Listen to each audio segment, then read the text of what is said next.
So I am actually just really curious to see what might come out today. We've got lots of questions of the interface of our different modalities of work that are bubbling up, and we might find ourselves discussing some of that.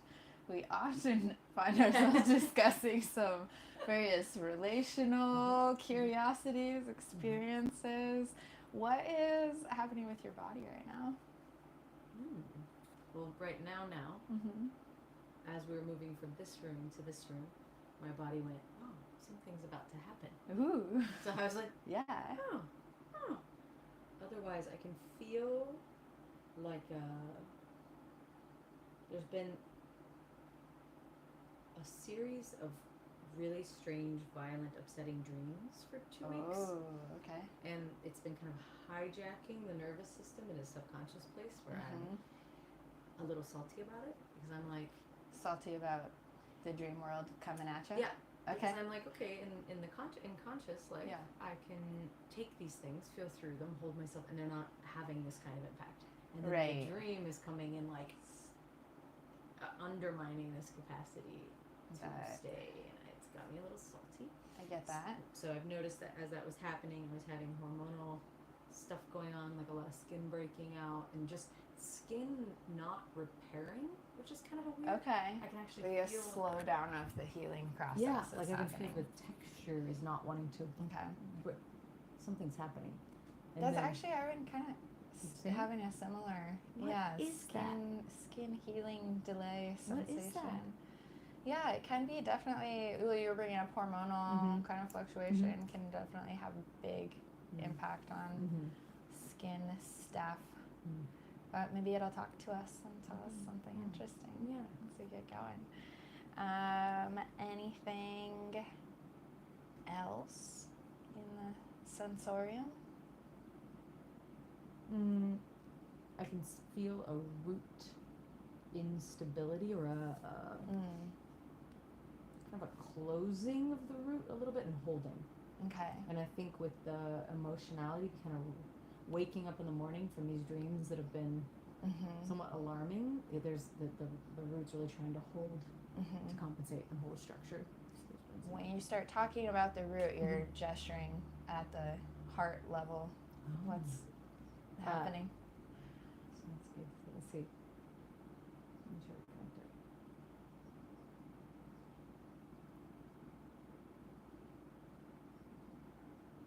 Yeah, I can feel the shoulders are kind of have been coming down, kind of protect the heart.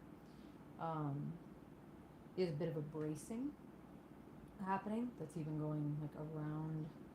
I think for the last 5 months since Colin's death, there's been a structure, that's kind of is holding the heart from the back everywhere, kind of trying to support it. Okay. So it doesn't feel right now that it's in deep duress, but I think it's more of like a lingering, what's what I'm looking for, like an embodiment pattern, like that's holding. Absolutely. Because otherwise the heart is feeling a little more like, I think, clicking into a rhythm a little bit. Yeah. It's a little more like, sometimes you like listen into a part of the body and there's like a scream. Yeah. No, it's not there. Yeah, not today. Not today, Satan. Exactly. Oh, good. That's good to know. Yeah. That's Okay. Good. I'm going to finish setting my sheets here real quick, and then we'll let you get comfy. I think I'll take the camera out. So in my camera work process, this is I don't know. I feel very silly a lot of the time, and I feel like that's part of the exercise that I've been assigned these days. Is just staying camera aware a little bit, figuring out how to interface with the potential viewers, and at this moment I'm not expecting any wild social media success to be spilling out or whatever, but it's kind of just teaching my nervous system how to tolerate that sense of being watched without it disrupting the energetics of what I'm trying to capture on the camera. which kind of sucks. Mm-hmm. So I'm going to pop this. This is just a lav mic, and it seems to do an okay job picking up what you say if I've got it clipped in there. But I'll just leave it there and take the camera out with me while you get comfortable on the table here, and I'll wash my hands and, I don't know, tell the people something. Pretend I'm talking to them. Okay. Tell them something. Hey. So I'm Adela Fever, and I'm going to work with my very dear, fairly new friend, Haley. She is a super awake intuitive that does constellation therapy as her professional role. She is going to show me some of that later on a different time, but for today I've got her on the table. It's the second time that I've worked with her doing intuitive bodywork kind of stuff, so bear with me as I play around how to capture all this fun intuition and somatic healing. You ready for me, Haley? I am. All right. Downways or upways? Down is good. Okay. So my technical skills are very much in process, in development. Cool. But I'm trying to add more like variety in my positioning and my just capturing the angles a little differently. So you've been in here before, you remember what this is like. I do. Okay, I'm gonna drop this down so we can kind of get a body angle. I love hanging out with you. I never know what's gonna happen. I love hanging out with you too. I never know what's gonna happen. I know, We're like, full wow. of mysteries. Alright, so it was before. I'm just gonna kind of check in with your skeleton first, because getting to that core of what's happening in your body is going to lead us deeper into the body and the mind. And I think I've told you before, but for the benefit of a person that seems to be watching us right now, I'll say my approach basically leans into the idea that the nervous system is more or less the material location of the soul. And it's where we have that intersection of consciousness and will and assertiveness on that divine level, where we can alter material reality and start to generate a shift in the world as we see it, the world that we want to create. So I'm starting out here at the feet, where we always are grounding out that kind of electromagnetic field, pulling down from the organs. Like in reflexology practice, I'm not doing reflexology proper, but I do have a reasonable awareness of how the organs are going to intersect with what I'm picking up down here. So we've got some warmth along the kind of representative spine, tension there, and it's kind of at that height that corresponds with what you were just saying about feeling like the heart is locking towards the back of the thorax. So that makes sense. A little bit of the way the toes are sitting into the metatarsals. A little bit of disruption there. I'm going to pull it open and see if we can get that, like, in the feet. Obviously, the more flexibility we have, the more awareness we can interact with the surface of the world and kind of take the engineering pressure of maneuvering ourselves through space up through the skeleton in a more efficient way. So that makes a difference there. This is also kind of the symbolic location of the shoulders. So that matches with what we're expecting from what you're talking about as well.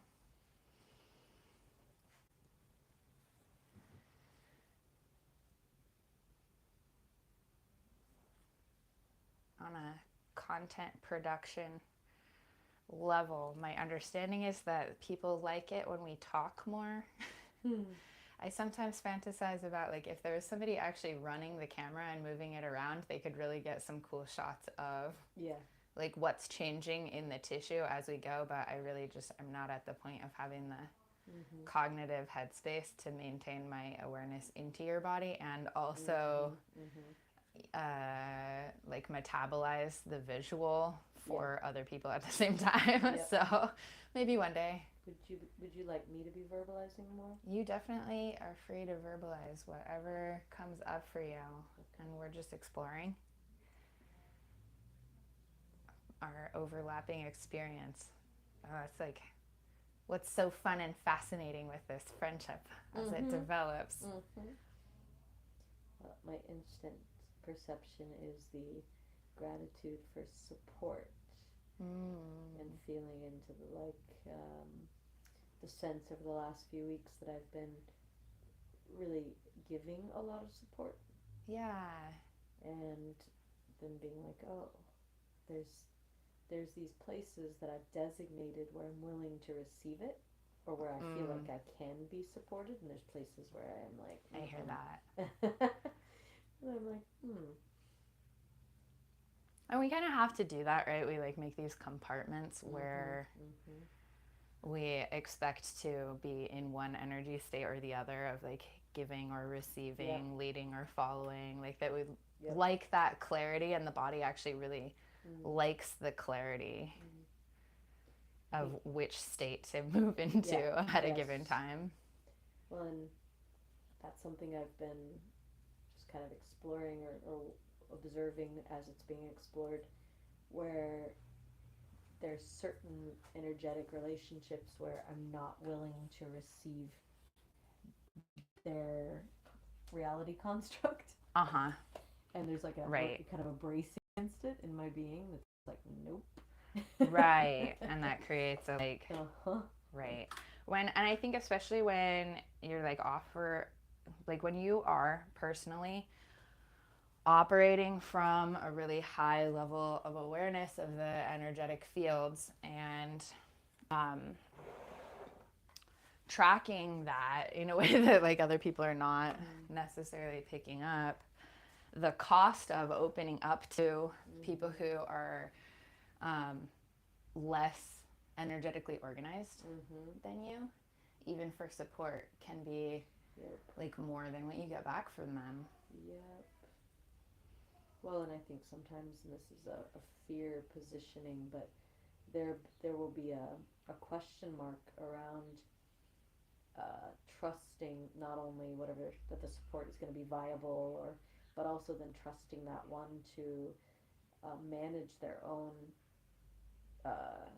give and take relationship. And so not entering into shaky ground that gets confused around its own give and take.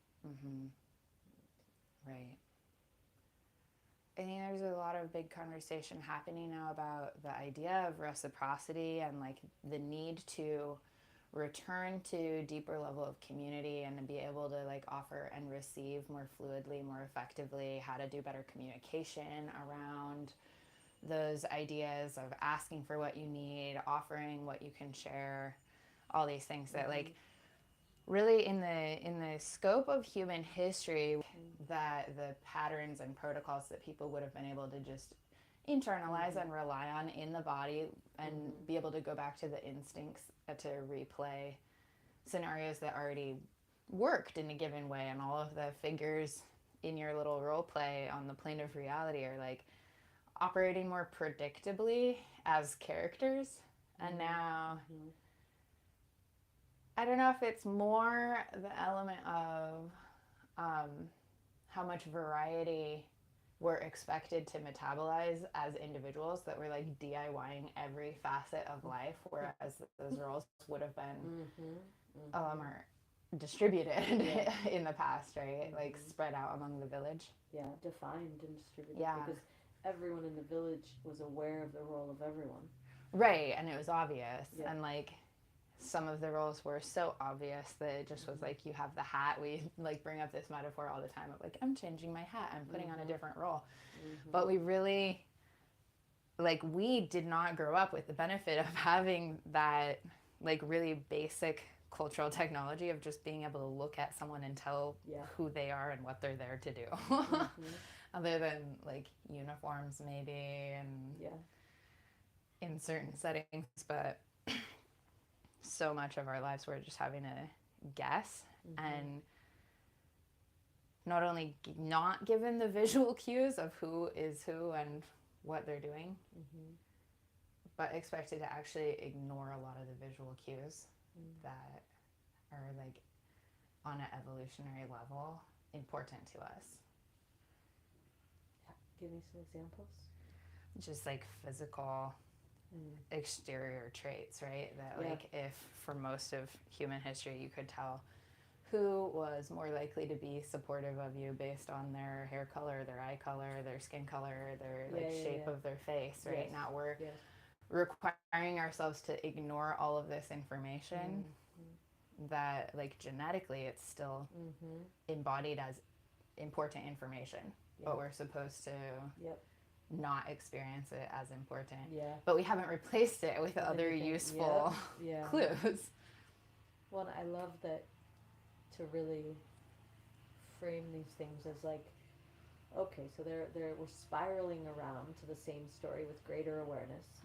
So that which was in these tribal kind of family unit, small clan units, is now being rewritten and becoming actually a more polished tool for the present moment. So, you know, so many times there's this sentimentality that's really asking for a return to a dead way. Yes. And it's so unhelpful to romanticize that. It's like, no, something is being architected in this moment. I love that choice of phrasing of sentimentality. So that's really accurate. Oh, we've got the people mowing the lawn next door. So hopefully that's not too challenging on the audio here. Okay. Just gonna open our candle lighting moment. Calling in Hestia.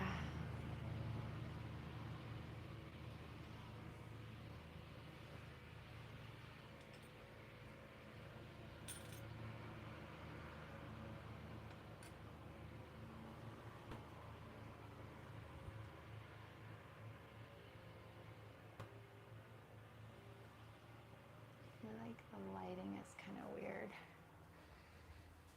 It's amazing how I can tell the exact moment that I switch into another state. I'm feeling the eyes and that rapid eye movement back and forth.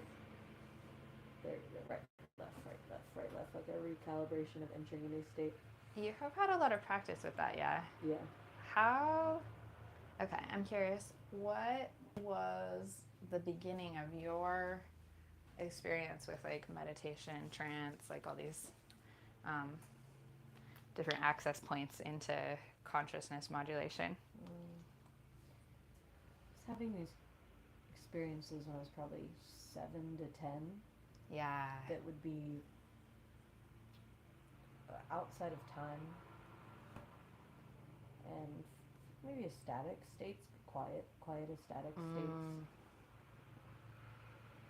That were kind of indicative of like at least flagging for the mind that there's that experience and there's this experience. Really just distinguishing the two. And I think then that place kind of I remember being in my teens and really feeling like this deep longing for spirit. And it felt like there was a disconnect. And then at 20, I hit my head and kind of that disconnect disappeared in some ways. Oh, interesting. Yeah, so like the delineated sort of states sort of came together into a more matter infused with spirit or vice versa experience all the time. In that, like, after the head injury, you were Mhm. experiencing something more similar to the outside states?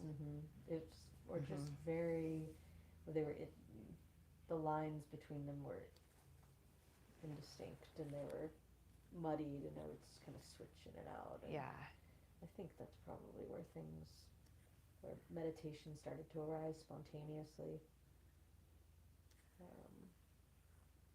And like many times as the kind of balm is appearing, so is the wound. Yes. And so like Yes. I was in what probably would be considered a manic state a lot of the times while also having these profoundly peaceful kind of, it was a spicy time. But I don't think I had a formal meditation practice where I could actually feel the switch until I was maybe 29, 30. Where you kind of took that deliberate, Yeah. jumped into the control panel. Yeah, and was like, oh, here's me instigating that in a routine, control kind of way. I think for those that I meet that I kind of consider natural mystics, these things are fairly like spontaneously orchestrating seeming. Absolutely. So there's a lot of kind of following a thread. Oh. That's actually, I also used pretty much exactly that phrasing in some of my like very young adulthood mystical journeying. I was like still inside of a more structured set of religious conventions, but also having these distinct senses of being kind of pulled through a course that was as though a labyrinth that was already threaded. Like, Ariadne's thread already like wound through there, that if I kept my finger on the thread, it would feel like I was getting closer to something, and just this distinct internal sensation of getting closer to something.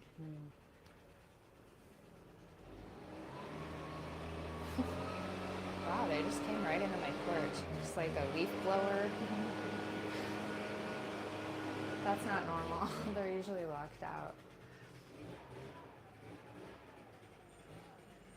Let them finish up there. It's a day for a lot of noises. Yeah, we've had a lot of rowdy outside sounds, even just chatting before we got in here.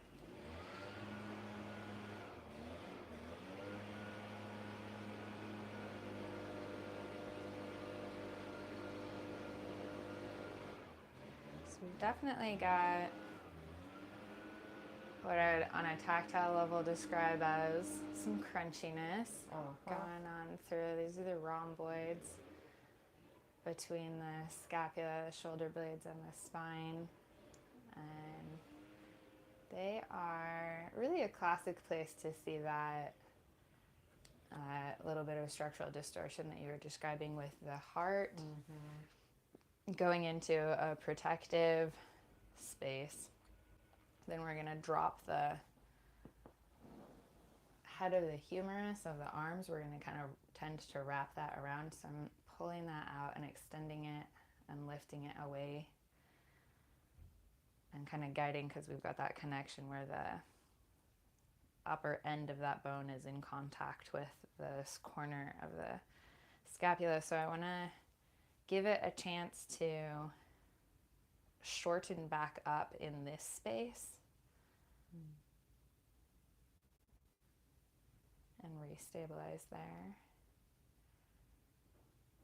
I'm just talking to it a little bit. A lot of times I feel like I'm reminding, and that idea like rings in my language use in a kind of distinctive way that I feel like I'm sharing kind of a collective memory of how bodies want to exist and maneuver in space, and reminding that back into the neuromuscular system to just reopen the options that we've shut off with our various physical and psychological maneuvering to try to survive the impact of day-to-day life. All the little moments of pain or fear of pain that get kind of lodged in the tissues. And that happens on an actually very structural, literal level, that the tissues are holding the memory because of the way that the nerve fibers themselves are intersecting at the muscular fibers, where an impulse or essentially an idea, an experience, can fire but not complete the circuit and kind of get stuck in a position that was an adaptation for one specific experience, where we take this time to somatically reorganize and allow the body to reset to its more fundamental capacity. Ooh. How's that feeling in there for you? Well, there's the touch itself is like incredibly welcomed. I can feel. I'm just like, oh, it's like such a relief. The pressure, everything's good. It feels very much right where there's been holding. I've been sleeping on kind of an awkward mattress, but then also waking up from these dreams, which I don't separate. But I've been noticing this dual, the one who's receiving this work, like I have like a character that I use to receive help. Okay. And that character is pretty young, like a more childlike, and I've noticed the position that I find to be most, I guess, helpful maybe, is this position of like open, joyous receptivity. That has a bit of like an already built-in expectation of wellness. Yes. Where it's like, oh, I'm here, and this is the thing that's given me to be well. And then there's a joy, like, yay. And I'm noticing that kind of character come up, where also there's this depth under that. That is another kind of character. So I've been kind of just watching. That description of joy, I feel, is like you really nailed an unpacking description of what we're trying to express when, like in meditation settings, we're guided to experience gratitude, right? That it just matches into in the body on a chemical, on a neurological level, and we turn on that sensation and rehearse it. And for people who are less tuned into their bodies already, who maybe have like avoided fully experiencing their body because of chronic pain conditions or trauma conditions or whatever reasons we originally kind of run away from ourselves, I think that's difficult to grab on the front end, but it's one of those things that, like exactly like sports performance or muscle memory, like it improves with practice of simply being able to call up and redirect the consciousness into gratitude such that it triggers the cascade in the body that's associated there. Well, and for me, as the mind is the template that's malleable, and what's under my direction is how I perceive and how I meet experiences, the framework. For Yeah. me, that place of, I just remind myself throughout the day that this is all here for me and it's all a gift. And I'm just opening it right now. Yeah. So I don't know what it is yet. But the longer that I can stay in the forbearance, if there's discomfort, and just expectantly, like an excited child at Christmas, wait for the gift, the more it reveals itself to me in that way. Almost the appreciation of the anxiety in the sense that it like hypes up the experience that you're hoping to. Yeah, I'm like, oh, I know that whatever the perceived discomfort is, it's proportional to, if not, it's just indicative of the size, the magnitude of the gift. And being like, oh, if I'm feeling a wall here or resistance, the gift behind it must be profound. Yeah. And then just sitting expectantly. I think Rumi or your Sufi mystics would call it like the lover, the beloved. Yes. You're just waiting for your lover to get home from work. Uh-huh. And you're like, Right. And that's the stuff of life, that tension and release, tension and release, tension and release, and like all the way in the as above, so below cascade down into the level of the tissues. That like the muscles, really that's their function on a cellular level as well, that they can amp tension or they can stop doing that and have release. And it really is that binary. yeah.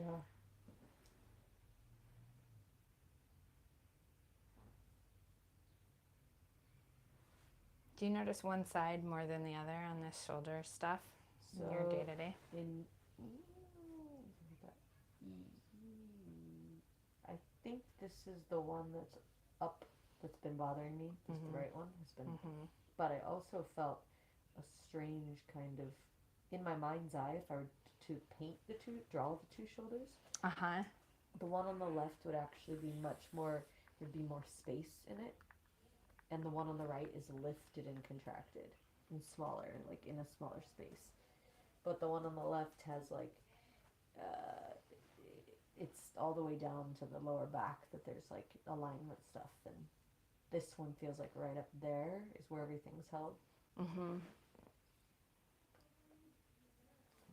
Yeah, that makes sense. We've got definitely like a pattern right through here where it's in kind of a strained leverage onto that outer corner again. And then this corner of the scapula is a bit more swung out than the other side, where the distance between the scapula and the spine is tending a little bit more.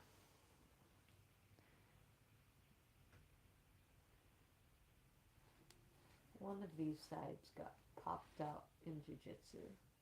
Ooh, like a shoulder dislocation? Yeah, but I can't remember. I remember when it happened. That was good movement there. I'm being very irritated. I was like, what? Why is she grabbing on my arm like that? How long ago was that you had the shoulder injury? Maybe 6 years, 7 years.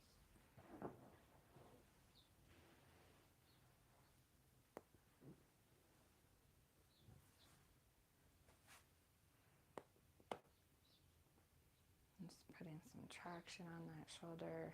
See how stable the shoulder cartilage is. We've got some like involuntary contraction here in response to that. So that's where that pattern of prior pain, you kind of learned to protect that shoulder by moving lower through the torso before the impact, right?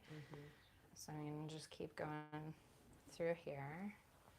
I'll get nice and close up in the shoulder capsule so that if there's anything that's actually giving inappropriately, I'll really be able to pick that up. And we'll try tractioning that again really slow. And what I really want to see is that same protective pattern light off again, but get less dramatic each time as your nervous system metabolizes that pattern is no longer necessary. This is where some like really impressive stuff can happen really fast in people's pain patterns, where something has been stored, maybe even an area where they're not experiencing the pain here anymore, or registering that that's like significant through this contraction here, that it's like almost completely tuned out by the nervous system, but the pain is still existing in the structure up here.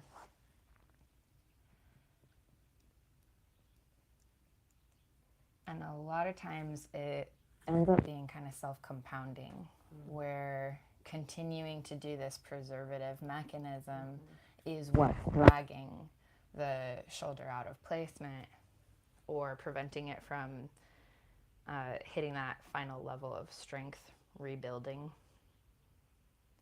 to have real stability. So I'm just kind of alternating this stimulus so that you're getting simultaneously feeds from these two areas that are like probably not usually firing together in a conscious way. And so then they're only firing together in an unconscious way. So I'm really just trying to talk to them right now. What's popping in my mind is kind of a playful, it's probably no new news, but new to me, that this patterning, whatever identities I've given these places, whatever roles I've given them, that this is then being mirrored in my social interactions, where if there's a place that's like feels weakened, a person that feels weakened, Yes. then there's an aspect of me that comes into this rescue or aid, that then is disallowing for a natural interaction with them. And it's patterned in my own body to step in and hold in a way that isn't necessarily helpful.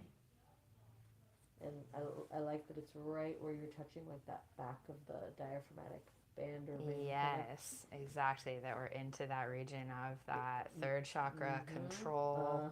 And that's where I hold all of my like digestive. I think that's like like yep. Everything is connected.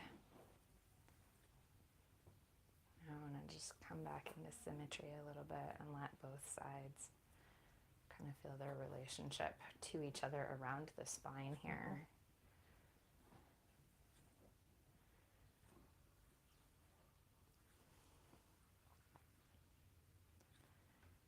I'm going to drop in for a little bit more detailed, where we're going to let your kind of conscious subconscious intersection have a really fine point of focus right up along what's going on with the spine here. And the spine's actually, there's no significant distorting here. There's no like vertebral column disruption that would be picked up on any kind of equipment.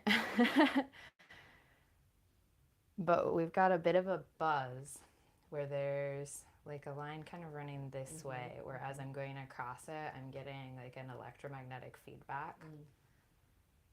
So I almost want to just pull that into conscious awareness more, see if that brings anything in for you. And it's interesting that it's on the diagonal and kind of descending from the heart towards the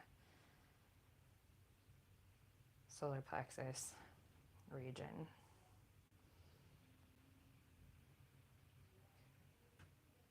It's kind of bring up these movements I used to make with Muay Thai. These like blocking, where the leg comes up to block, but also how the kind of how torque is moving through. Yeah. Absolutely. Torque is an excellent word to have available for these kind of like subtle distortions. And of course, everything above it is being affected. Oh, I'm really going to drop into this point here.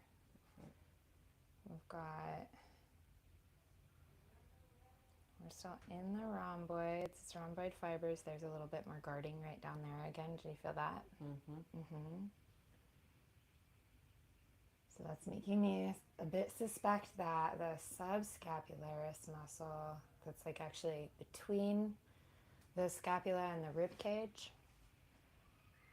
we might have some really interesting juiciness to go pull out in there, but I want to get this kind of more rhomboid ridge tangle lit up first. And when I say lit up, I of course mean just like in your neurological feed of data, where as soon as something gets stimulated, then the importance of that information and that type of information kind of rockets up, and you get that automatic engagement of the unconscious, kind of lower brain management of the physiology just from putting that feed back in. And it's always super fascinating how much that lower brain physiology actually is the foundation that's undergirding so much of the psychological discomfort or little patterns that are less productive than others, where when we tune up the physiology, then the mental health will often tend to follow. And so that's the angle that I'm usually taking, and you're usually going kind of the other way around, getting some really phenomenal results with people having pain resolution as their psychological functions tune up and give up protective mechanisms. Yeah. Yep. Whereas the shared field of all people present becomes kind of like the belonging that is in the body, that the body is that system. And then,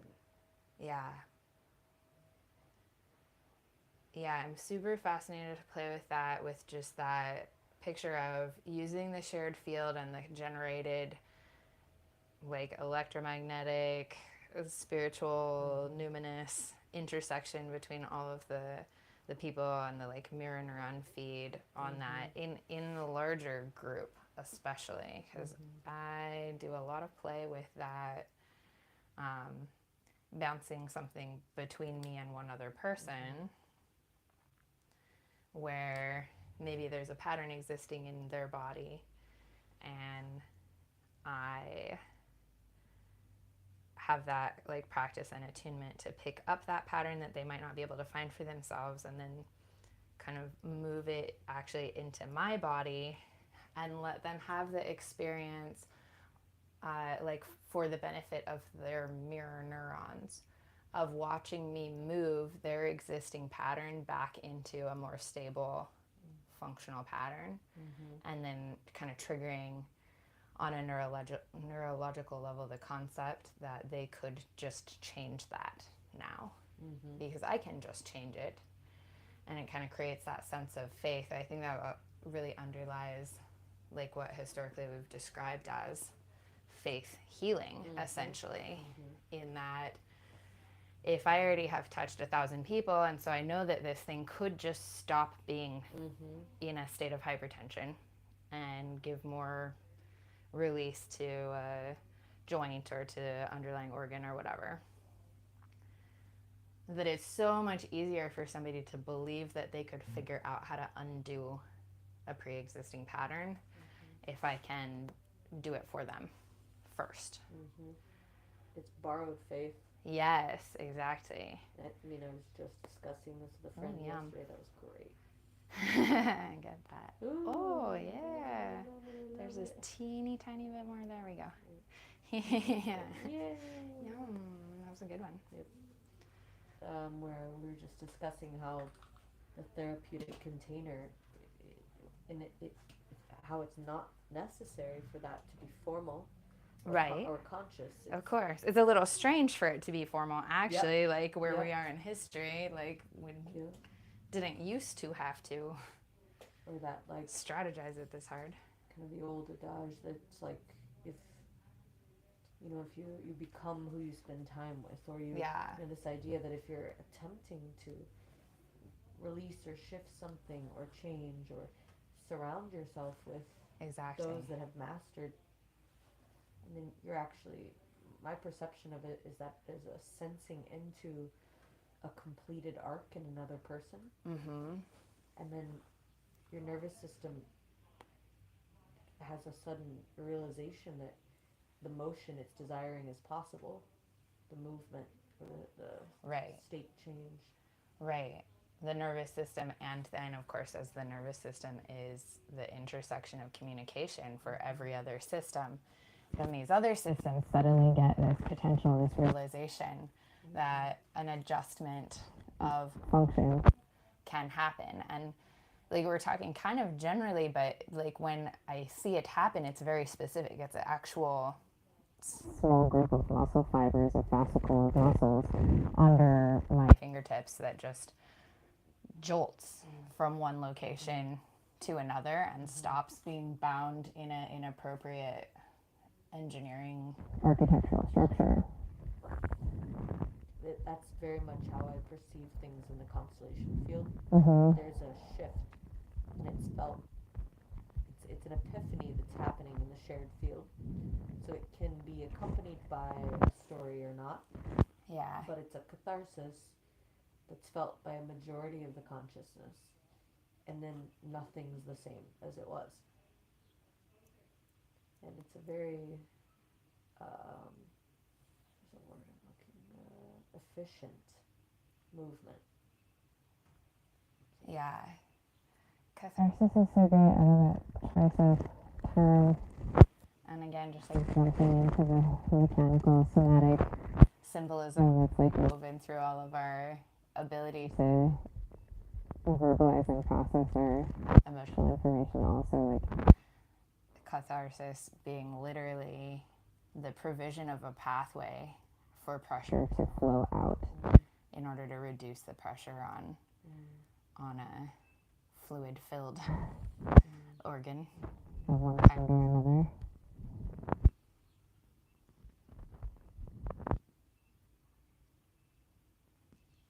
I definitely find myself wanting to hang out on this, on your right shoulder more so. We did full body last time, right? Mm-hmm. We did kind of an overall check-in. I was in space. I went on a journey. Yeah. I didn't make you talk that time. We like went into the trance lands, explored the distant universe. You were so cute when you came out. You're just like at the end of a dream, like that woozy wooziness.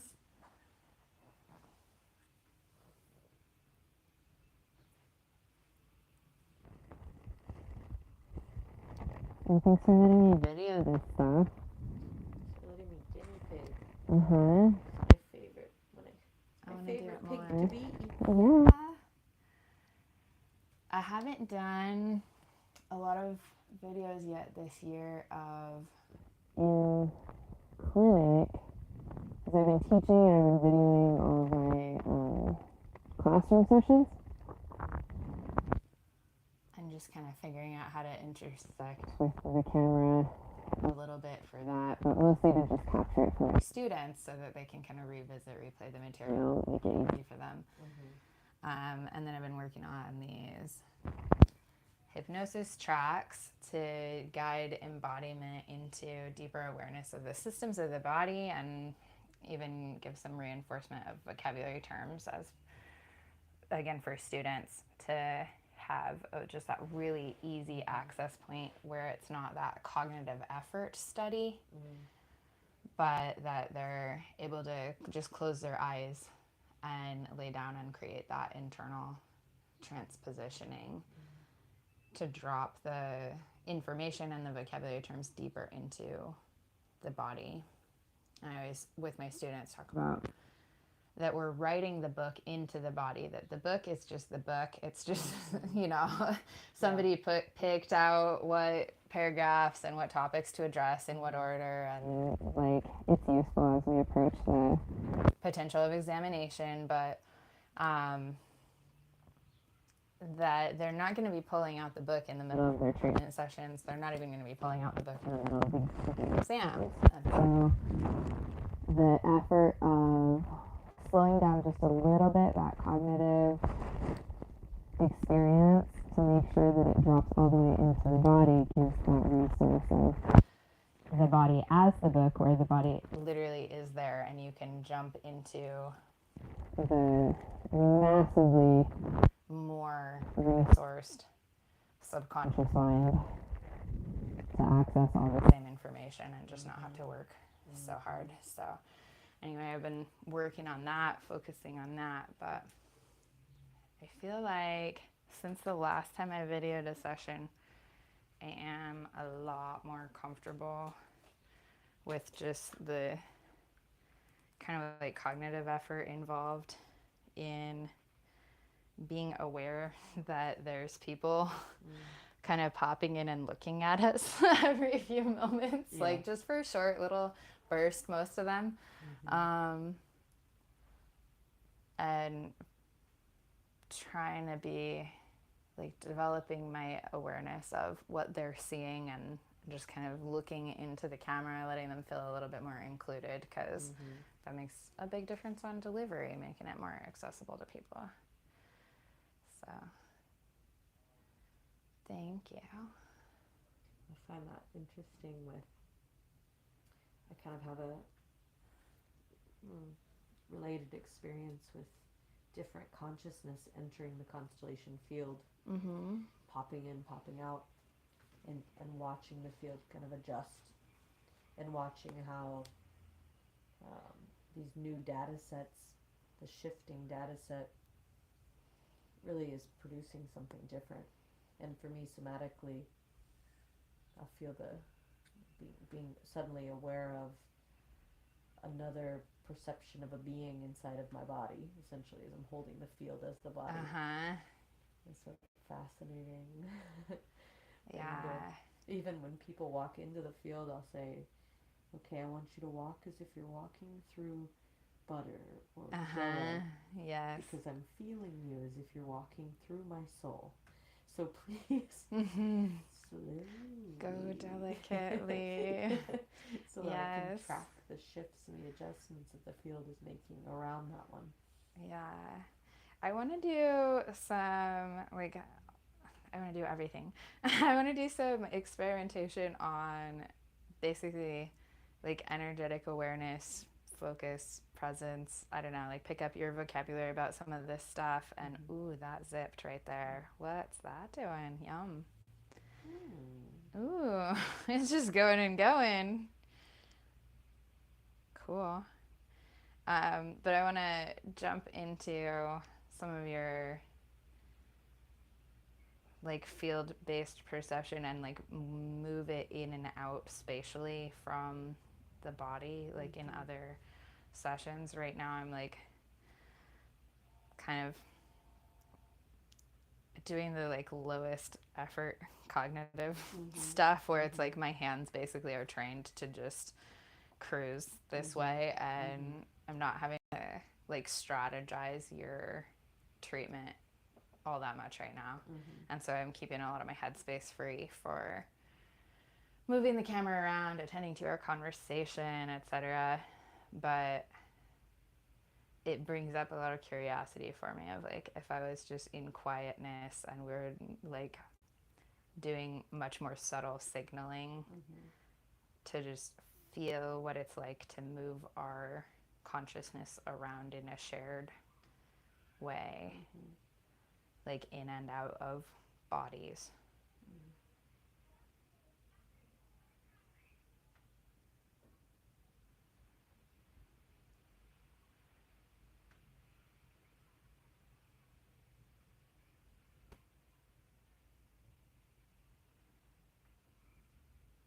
Did I turn you over last time? Did I keep you face down the entire time? I think it might have been face down. I'm not sure. I feel like I did. I'm suddenly realizing.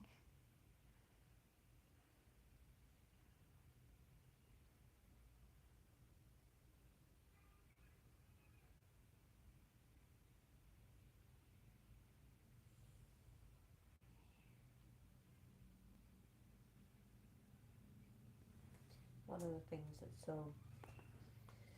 for me, constantly awe-inspiring about the field is that whatever new consciousness is introduced into it, whether physically through a body or a concept, or that it will immediately begin to respond by using relevant metaphor for communication. So it's immediately will attune to what's best understood, and it's with your body awareness and just the kind of the interstitial space between your seeing and the body. It will be very interesting to watch. Let's turn over. I love that you said interstitial space. I love interstitial everything. Me too. I'm going to take your head cushion. There we go. Pop this in just for a little, kind of reduce the low back tension a little bit. I'm going to come in behind you, whatever you want to do. I'm kind of focusing in on that more specific zone of discomfort this time around. Okay.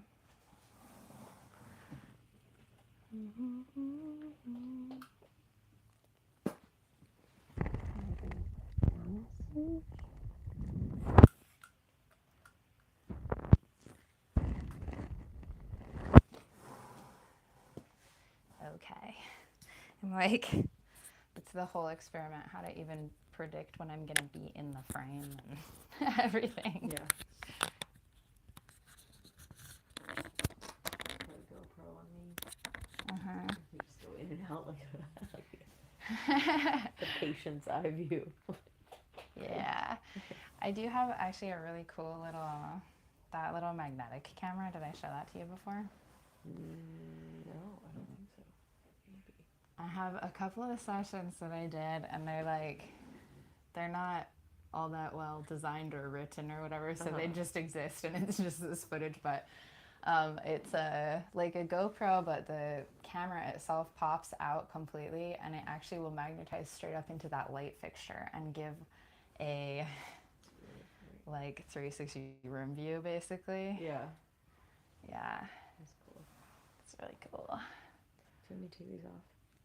Do you want to? Was that a hassle at all? I don't think so. Okay. Just see how nimble my little fingers are. Mine are slimy, or it'd help. Thank you. Let's see. Yep.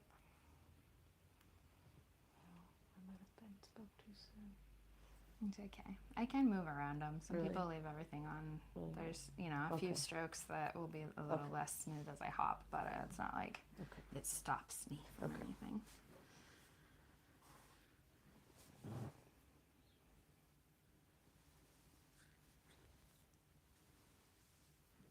Yeah, you got some good movement there. I'm interested to see how that feels when you get up.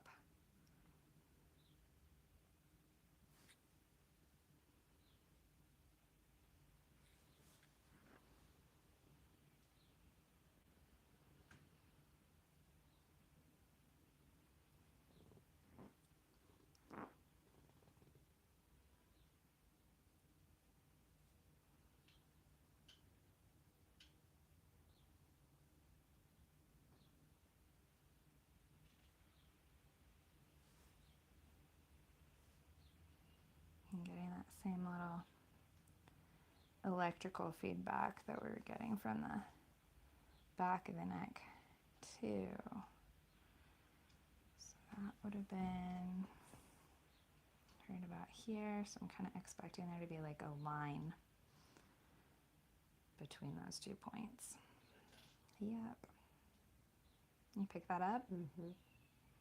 Fun, huh? Yeah, the way it's encountered is like there'll be kind of an agitated energy. Uh-huh. And then there'll be like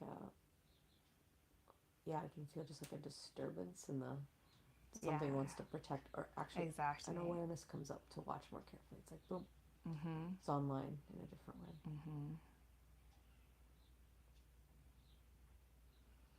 And that's that subconscious guarding system trying to restore, patterns that were successful previously on preventing injury of some kind.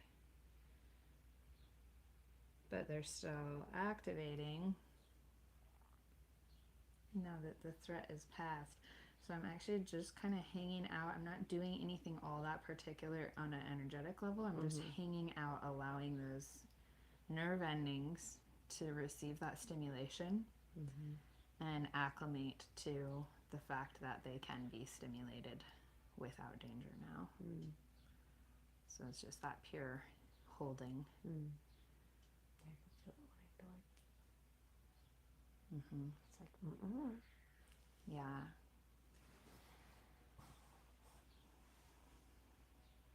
And the way that the nervous system sequences, it'll usually take about 20 seconds for it to just like rewrite a pathway, which is remarkably low when you think about it, but it kind of feeds into that, like when people are trying to do like anger management training or whatever, just convincing them on the front end, like just learn how to not react for 10 seconds. And the impulse to react will be much more comfortable to deal with once you just accept, like you have to wait, you have to give it the 10 seconds. It's kind of like that in that protective function. And of course, anger is a protective function as well.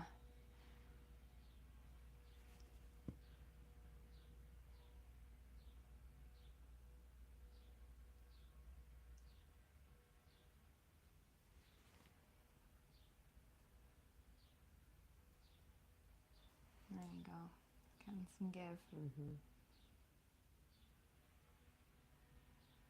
Anger is so interesting in that if you look at it really elementally, it's like when it's expressed, it's like this, like it's like taking this impulse and shifting things in the perceived outer as to not have to shift them in the perceived inner. Yes. So where there was like going to have to be a container made, a shape, where an impression was actually going to be made. Yes. It actually, that energy then turns outward and pushes into, it's like very interesting, the mechanism of it. Exactly. That it allows us to avoid adaptation. Yep. It's almost like you could say with expressed anger that it's, in its expression, it's not being felt. And not that that's negative. There's a time when the system is like, I can't organize around that.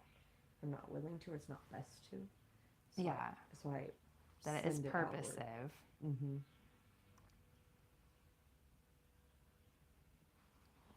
Now this one wants a little. This was not lighting up before, but now that we have this column here into the right, popped open for us a little bit. So now this one is trying to take over stabilizing. It's so sweet of it. But it's also a little bit just reactive and not needed. So we're going to talk to it for a minute and let it know we've got new orders now.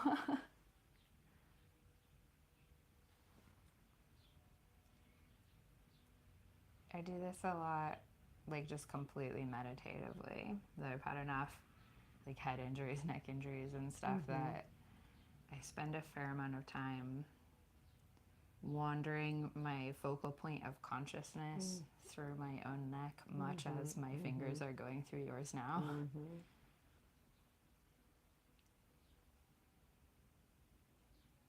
And it might always be like that. And I think it's fairly recent, like in the last year or so, that I really hit acceptance on the possibility that while I can definitely achieve freedom from neck pain, I may never achieve freedom from having to do some conscious and deliberate work in order to maintain the structure, because the underlying impulses to destructure just had too much time to establish that way. I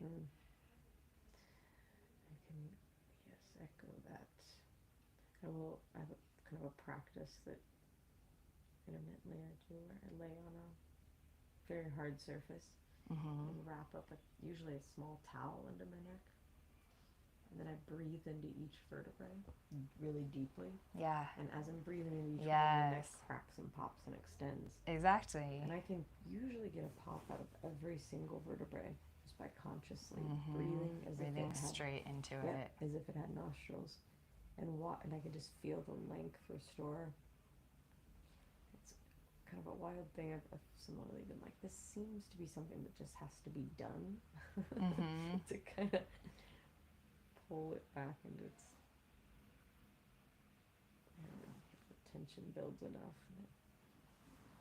Yeah, exactly. It just starts telling you, like, Mm-hmm. it's time. Yep. It's time to do the thing that worked. Mm-hmm.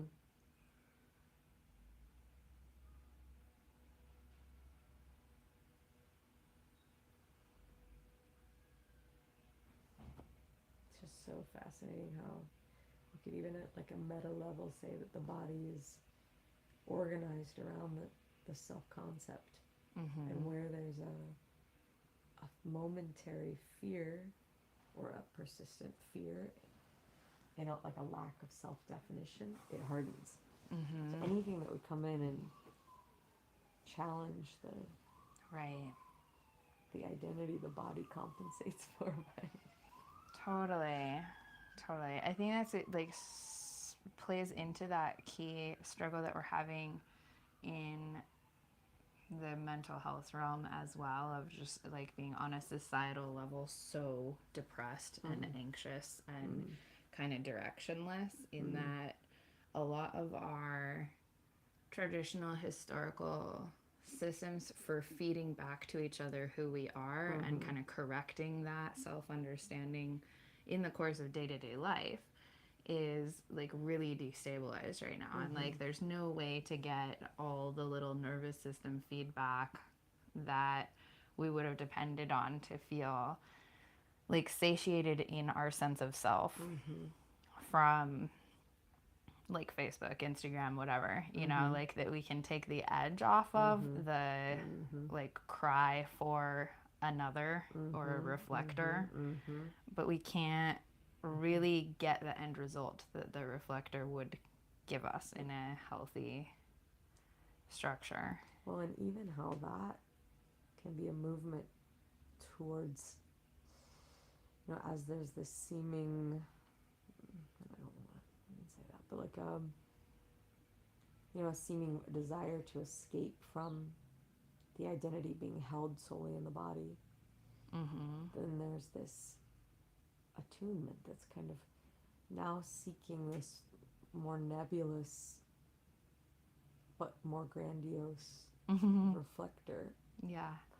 Of like, I actually think most of our compulsive, it's as if we're going to be so, the desire is to be so drunk on self that eventually there will just be a releasing of it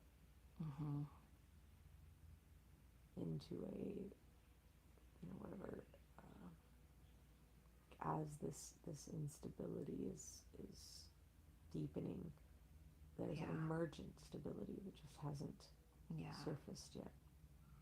And the like strange power or like mightiness of becoming so bizarrely distinct when there's that kind of ringing sense of, but I was really acclimated to being everything.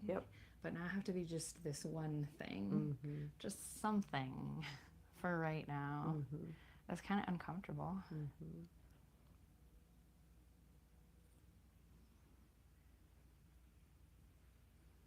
All right, my love. How you feel? It's awesome. Good. Awesome, I'll do the ring the bell on you. yeah. Yeah? Yeah. Okay.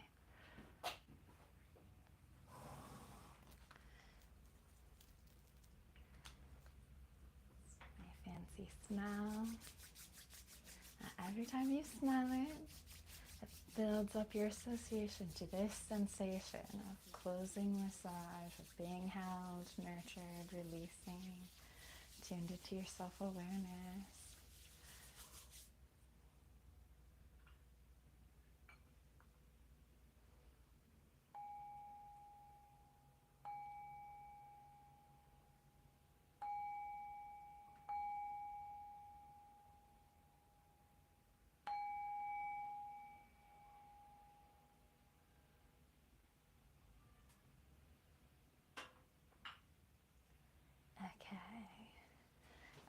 camera with me, and you can put clothes on. No rush, no rush.